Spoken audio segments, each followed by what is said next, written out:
வணக்கம். ரிதி பார்த்தீங்கன்னா, இன்னைக்கு காலையில அதிகாலையில ஒரு 7 மணி அளவில் சென்னை டு திருச்சி தேசிய நெடுஞ்சாலையில் ஒரு மாருதி எர்டிகா கார் கேரளாவில் காணாமல் போன கார் அந்த காரின் உரிமையாளர் கம்ப்ளைண்ட் கொடுத்ததன் பேரில் தமிழ்நாட்டுக்கு அந்த கார் கடத்தப்பட்டதாக தமிழ்நாடு காவல்துறைக்கு கேரளா காவல்துறையினர் தகவல் தெரிவித்தன் பேரில் அந்த காரை பின்தொடர்ந்து வந்ததால் அவர்களால் காரை பின்தொடர்ந்து வர முடியவில்லை.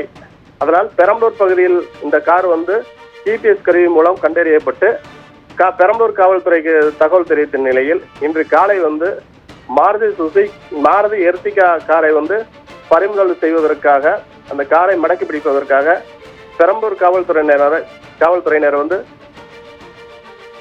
மடக்கி பிடித்தனர். அதில் இருந்து மொத்தம் 3 பேர் நபர்கள் காரில் இருந்து இறங்கி தப்பி ஓடிவிட்டனர். பிறகு காவல்துறையினர் 3 பேர்த்தையும் வளைத்து பிடித்து மொத்தம் 5 பேர் இதுல கைது செய்யப்பட்டுள்ளனர். ஒரு நபர் தப்பித்து சென்று விட்டார்.